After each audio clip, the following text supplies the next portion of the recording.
Hey everyone, Dave Cook from Franco Finish coming at you. We are looking at a house that just got sold and we are doing an estimate for painting.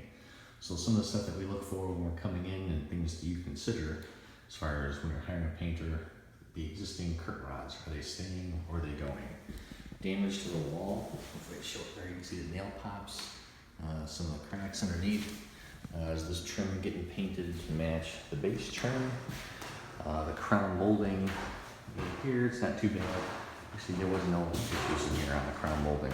But on the outlet covers are painted. Are they gonna stay painted or are they gonna get new? Little cracks like that. Stress cracks get fixed. Trims getting painted. Areas like that where it needs to be re-caulked. There's some crown where it's separated, so it's gotta be re-caulked and patched. And then just walk around through the room and through the house. A couple areas like that, re-caulked, some patching up there. And then as we come into the hallway, you can kind of see some other areas where, for whatever reason, there's a stress crack there, some more caulking on the top and bottom. Another bedroom, stress cracks. This is pretty much all the same color, but again, window hardware, is that coming or going? Or is it being painted? Is that staying?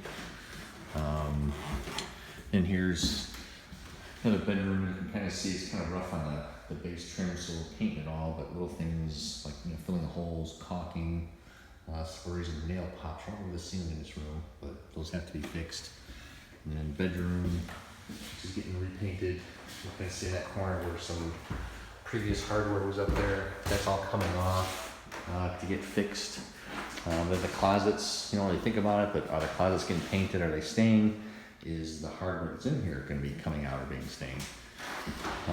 As we move through different parts of the house, different colors present different problems.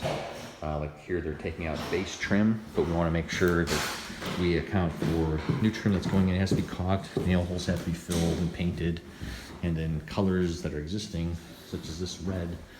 If they're going to a light white or a gray, odds are we'll have to prime that. And then this dark trim has to be primed before we can paint it, and then caulked. All the nail holes have to be filled. As we come in here, it's got some more dark trim also, and the brick is going to be painted, so along with the wood, which is nice because it's all going to be primed anyway. The little things like all the edges, like along the trim, and the top, all this stuff has to be cracked. More ceiling cracks, and then existing hardware that stays or goes in here. All this little stuff as you're going through thinking about getting a paint estimate. Good things to keep in mind, notes to have. These will be questions that we will ask also, so you have the best available estimate possible, and that way when we give you a number, there's no surprises. So that's what we look for in a painting estimate as we're walking through a house. There's other stuff that does come up, but those are the big ones.